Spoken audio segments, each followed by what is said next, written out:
Vor 60 Jahren, im Oktober 1957, kommt Contergan auf den Markt. Millionenfach verkauft. Ohne Rezept.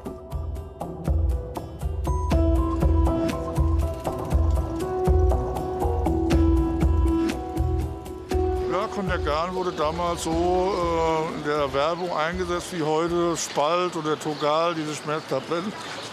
Also auch unbedenklich.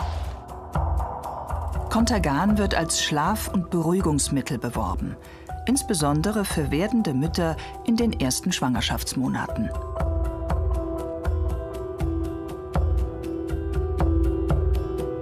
Ich habe das zweimal genommen und freitags abends, weil samstags immer ein sehr schwerer Tag war, habe ich dann nimmst du ein bisschen mehr, gehst früher ins Bett und bin ich dann den ganzen Samstag nicht mehr wach geworden. Mein Mann hat mich nicht mehr wach gekriegt. Und ich habe noch gar nicht gewusst, dass ich schwanger bin. Das waren die ersten 6 Wochen.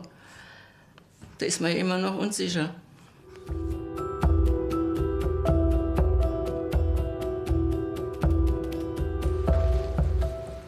Eine Tablette nur, eine aus so einer Röhre, eine ganz kleine. Die hat sie genommen, das war's.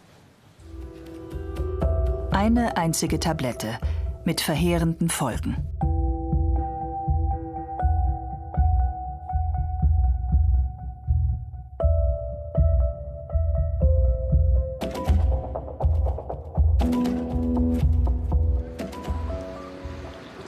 Speyer. Hier lebt Ulrike. Was man nicht sieht, Ulrike hat keine Ohren, von Geburt an. Auch eine Folge von Contergan. Hochheim am Main. Andreas kommt mit verkürzten Armen zur Welt. Auch seine Beine sind unterschiedlich lang. Und er ist schwerhörig. 2 von insgesamt 10.000 Contergan-Geschädigten weltweit.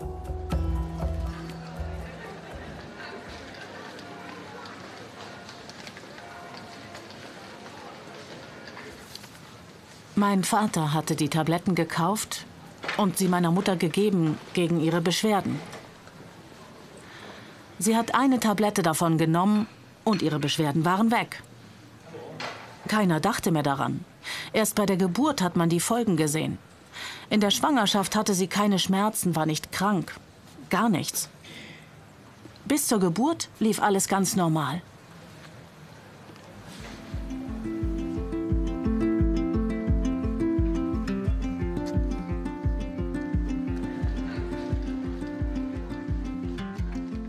Ulrike kommt 1960 in Idar-Oberstein zur Welt, als jüngstes von 3 Kindern.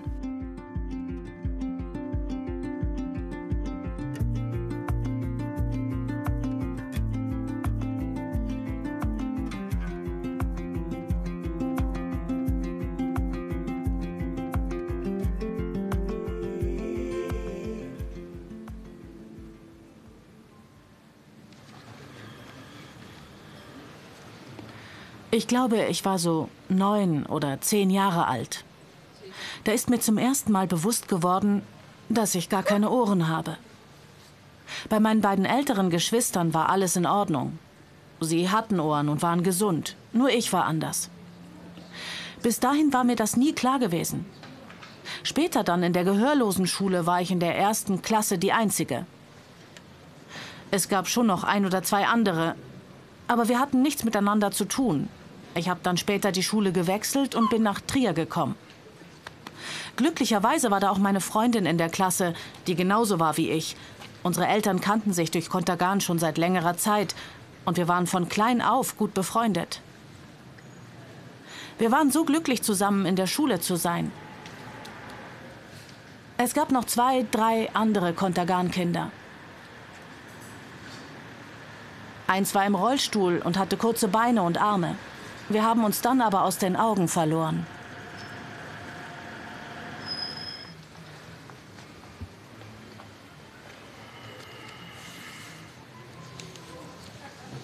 Manchmal habe ich meiner Mutter auch Vorwürfe wegen meiner Behinderung gemacht. Hab gefragt, warum sie denn so dumm war und diese Tabletten genommen hat. Meine Schwester hat mir dann später erklärt, dass unsere Mutter ja nichts dafür konnte. Sie wusste nichts von den Nebenwirkungen. Und es war nur eine einzige Tablette. Die Schwangerschaft verlief ganz normal. Erst bei der Geburt hat man gesehen, dass ich keine Ohren hatte und meine Augen so sind. Mein Vater, meine Mutter, meine Geschwister und die Verwandten waren alle erst mal sehr traurig. Irgendwie waren sie trotzdem alle für mich da und haben mich bestärkt. Ein Onkel ist mit mir zu den verschiedensten Ärzten gegangen. Nach Mainz, nach Frankfurt und weiß Gott wohin. Er wollte nichts unversucht lassen. Dachte, man kann das vielleicht noch operieren und ich könnte irgendwann sprechen. Das hat er schließlich aufgegeben. Ulrikes Vater stirbt. Da ist sie 2 Jahre alt.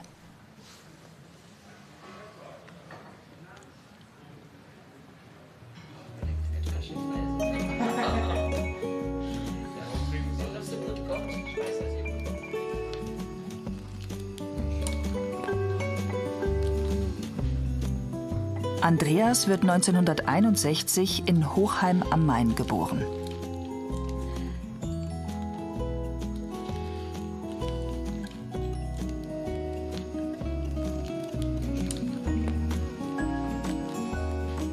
Die haben mir jetzt 2 Tage nichts gesagt. Das war eine schwere Geburt gewesen. Und da habe ich gedacht, was könnte das sein? Da haben sie mal reingebracht. Da war er ja schon ganz eingegipst. Und dann am 9. Tag bin ich mit in die Klinik gefahren zum Eingipsen. Und da habe ich das erst gesehen, dass er keinen Ellenbogen hat und keine Schultern. War schon hart.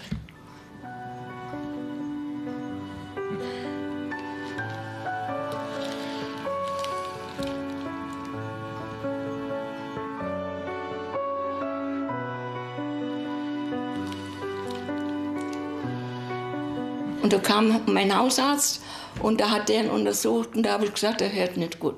Dann habe ich gesagt, aber die Ärzte glauben es nicht. Dann habe ich gesagt, ich überschreibe Ihnen jetzt mal einen Arzt auf, da gehen Sie hin. Das ist ein Studienkolleg von ihm, das ist ein Hals- und Nasen-Ohrenarzt. Dann sind wir zu dem hingegangen, hat er ihn untersucht und hat gesagt, der Bub kann ja gar nichts hören, hat ja gar keine Hergänge. Und wann war das? Wie alt war er da? Der war 6 Jahre alt.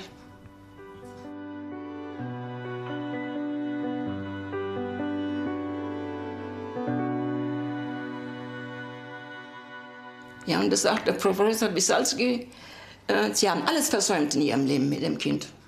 Das bleibt ein Blödel sein Leben lang. Klassentreffen in Neuwied bei Koblenz.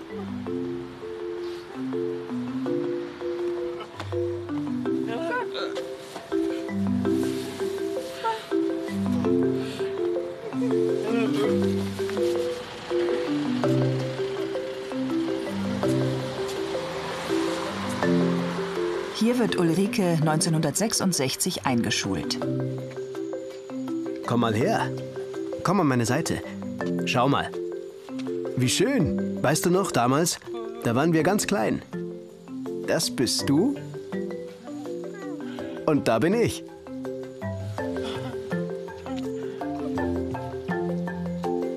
Super, oder? Ja, schön.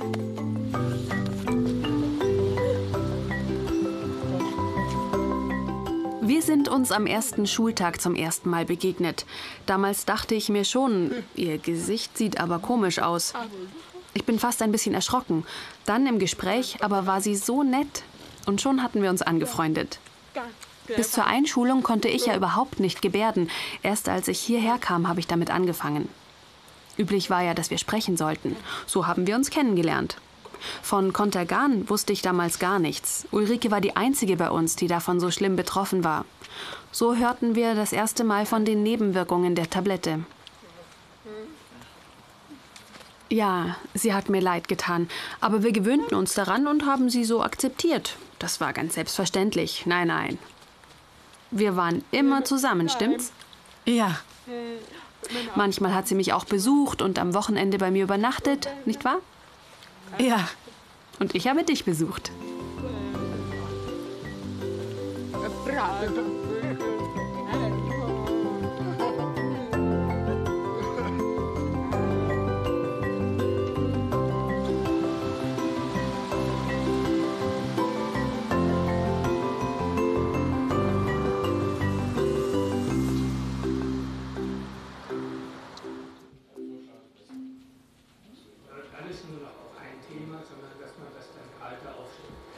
Frankfurt am Main.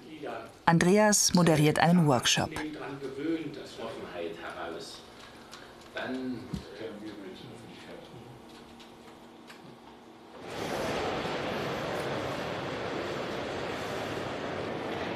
Andreas pendelt zwischen Hochheim und Berlin, wo er für den Deutschen Schwerhörigenbund arbeitet.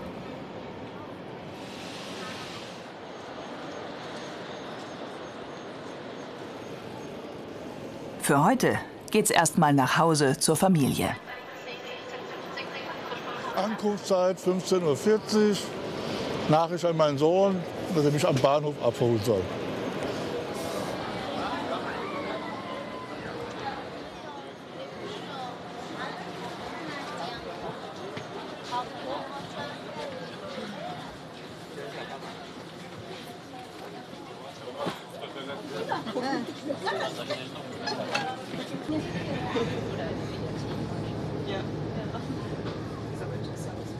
Ja, ich schwitze sehr leicht und wenn ich halt Gepäck dabei habe, also Treppe hoch, Treppe runter, also es geht schon an die Substanz. Also man kann nicht sagen, es geht spurlos vorüber, sondern ist schon auch mit Arbeit verbunden, mit schweißtreibender Arbeit verbunden. Ja.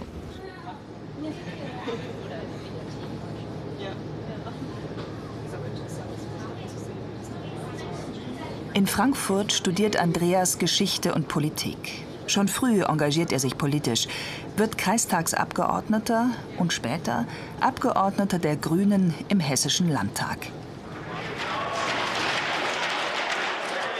Und das Wort hat Herr Kollege Kommabauer für Bündnis 90 Die Grünen.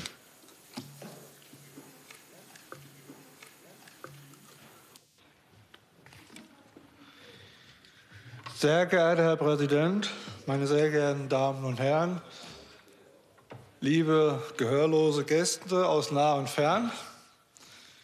Aufgrund des Antrags betreffend Anerkennung der Gebärdensprache als Kommunikationsmittel für Gehörlose der Fraktionen von Bündnis 90 Die Grünen und SPD wird heute der Hessische Landtag als erstes Landesparlament in der Bundesrepublik Deutschland die Gebärdensprache anerkennen.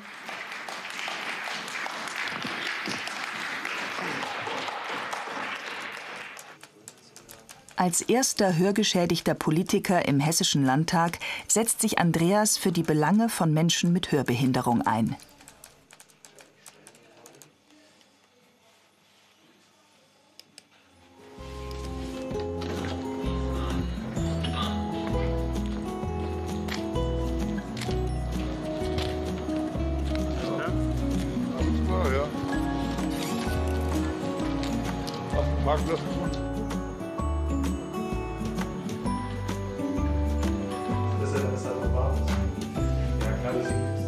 Zwei Tage bleiben Andreas, bevor er wieder nach Berlin fährt. Zeit für seine Frau Karin und die beiden Söhne Benjamin und Fabian.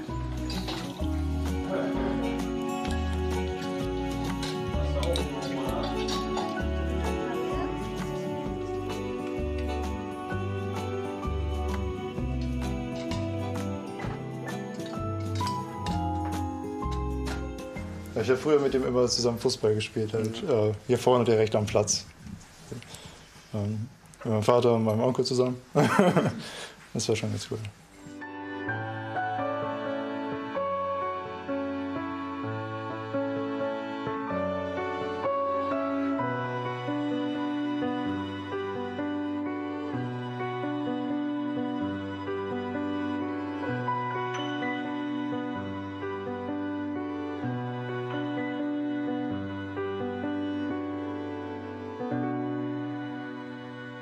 Wegen meinem Vater wurde ich eigentlich nie aufgezogen.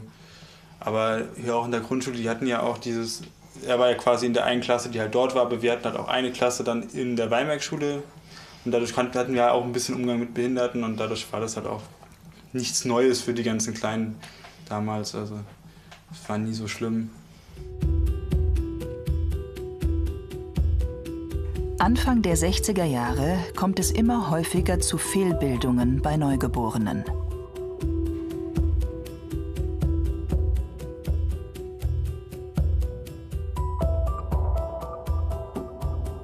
Dem Mediziner Widukind Lenz kommen diese Zufälle komisch vor und er beginnt zu forschen.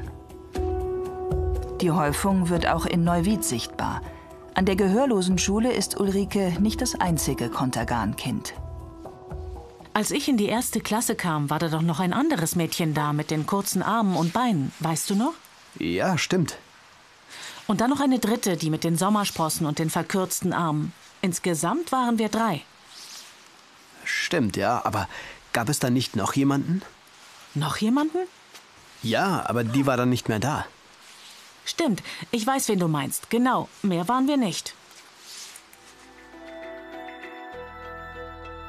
1961 wird der Skandal aufgedeckt. Kurz darauf wird Contergan vom Markt genommen. –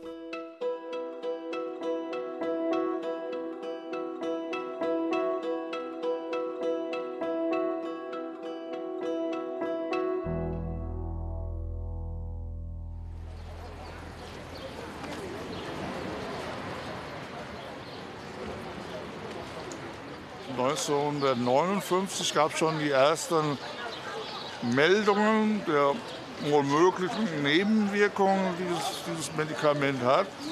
Aber trotzdem wurde es erst 1961 auf den Markt genommen. Also theoretisch denkbar wäre es gewesen, dass man das schon 1959 oder 1960 aus dem Markt genommen wäre. Und wenn das der Fall gewesen wäre, wäre ich wahrscheinlich nicht Contergan geschieden.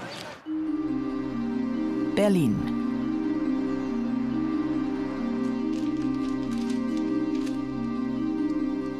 Andreas ist inzwischen an Taubheit grenzend schwerhörig.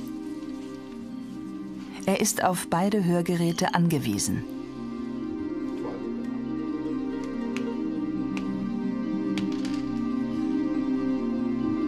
Es muss ja alle 2 Jahre eine Lebensbescheinigung, die heißt Identitätsnachweis.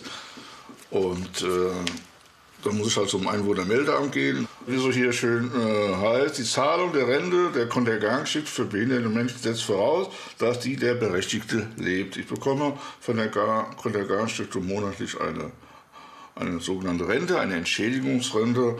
Und die bekommen ja nur lebendige Personen. Und daher muss halt dann nachgewiesen werden, dass die Person auch noch lebt.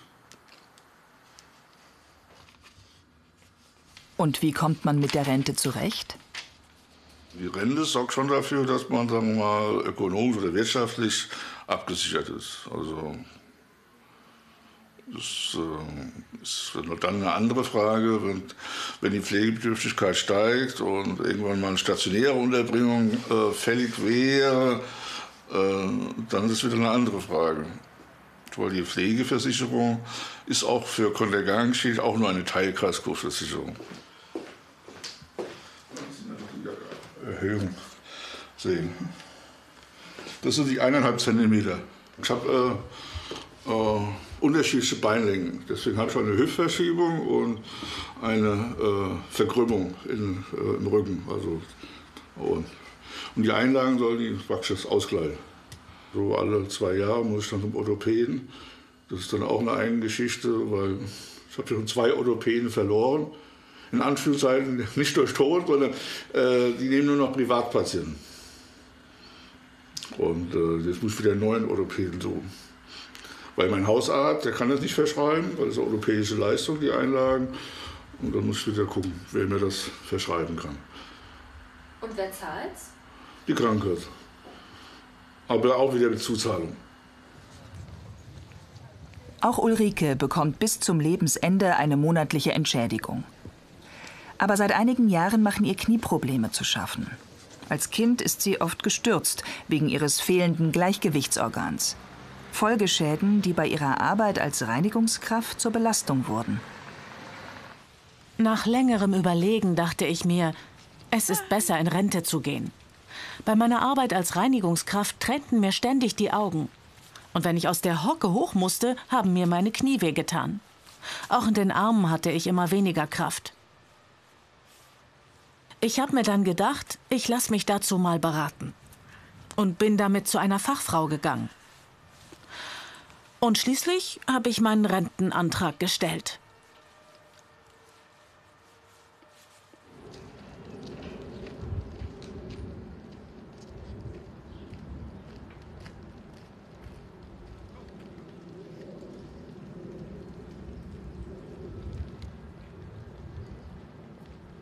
Eins habe ich auch noch mitbekommen, das war ja der Professor Besalski, ein sogenannter Krösus der HNO-Ärzteschaft, der zu meiner Mutter gesagt hat, ja, jetzt ist das Kind ja 6 Jahre alt, das ist tatsächlich schwerhörig, aber aus dem Kind kann nichts mehr werden.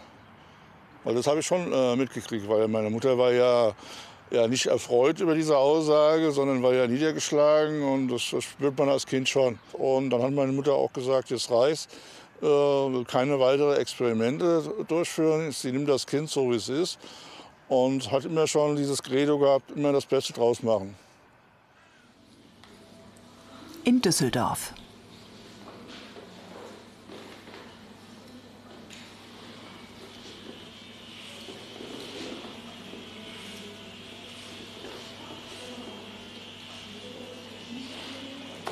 Am besten, wir machen wieder 2 Farben im Wechsel. Ja. Das sieht hübsch aus und ein bisschen kürzer. Wann warst du das letzte Mal hier? Vor 3 Monaten so in etwa? Ja.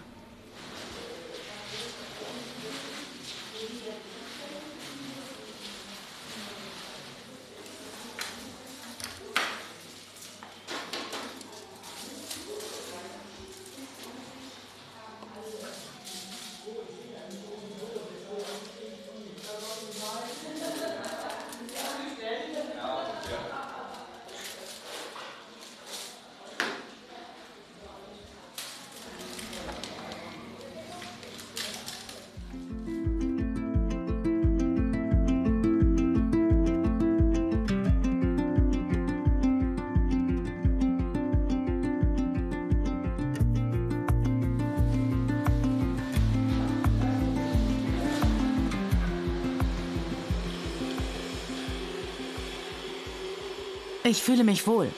Ja, das ist sehr angenehm. Ich bin gern da. Die Kommunikation mit Ralf ist super. Wir hatten nie Probleme bisher. Ich bin sehr zufrieden. Für mich ist das Wichtigste, ich vertraue ihm. Für einen Friseurbesuch bei Ralf reist Ulrike schon auch mal aus Speyer an. Ja, wir kennen uns schon lange, bestimmt seit über 15 Jahren.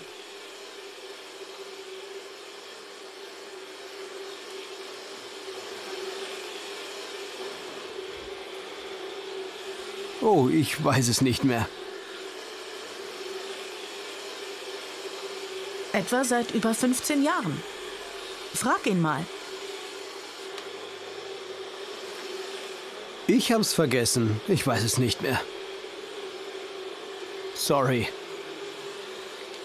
Über 15 Jahre müssten es sein. Schon so lange? Das weiß ich gar nicht mehr. Und wann hast du denn den Laden hier eröffnet? Das war vor 23 Jahren. Schon ewig her. Gut, dann kennen wir uns seit 15, 16 Jahren. Oder vielleicht ein bisschen länger. Kann sein. Ich glaube, es sind über 15 Jahre, oder? Oh, gut. Kann sein. Wie die Zeit vergeht.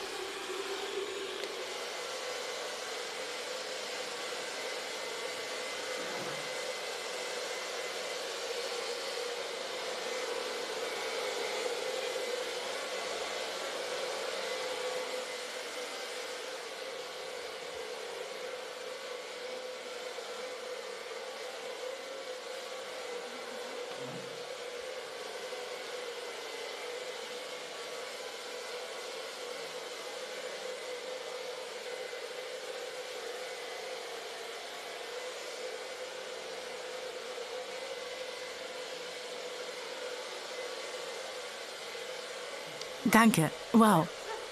Ich freue mich.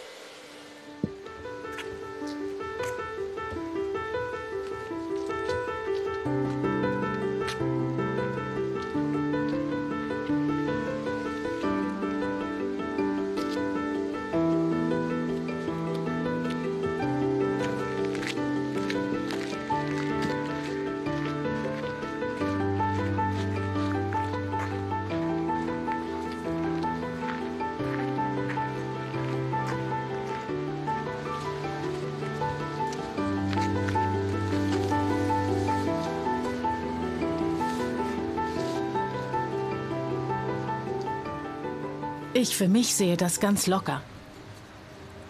Klar, manchmal starren mich die Leute an. Sollen sie doch. Ich gehe trotzdem ganz unbeirrt meinen Weg. Ja, ich habe mir da ein dickes Fell zugelegt.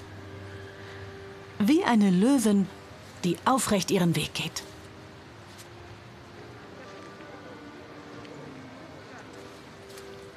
Ich habe das einfach irgendwann akzeptiert. So ist mein Leben nun mal. So bin ich nun mal. Und so geht das Leben weiter. Ich denke da ganz positiv mittlerweile. Ja, früher war vieles negativ. In der Pubertät, klar, da gab es Probleme und Streitereien. Aber das ging dann auch vorbei. Meine Geschwister haben mir immer wieder viele Dinge erklärt. Dadurch konnte ich verstehen und so die Dinge für mich begreifen.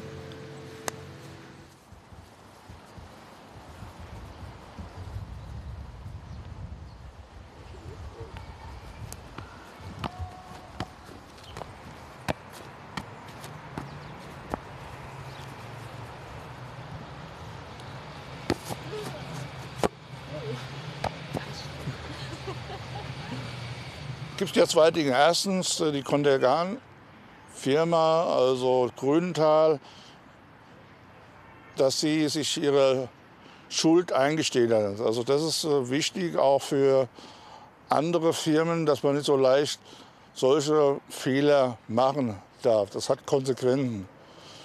Konsequenzen wurden gezogen, man kann sich darüber streiten, ob die ausreichend sind. Ich sehe auch keinen Nutzen momentan, auch zu sagen, ich möchte noch nachkarten. Also anstatt die Summe X will ich die Summe X und Y haben.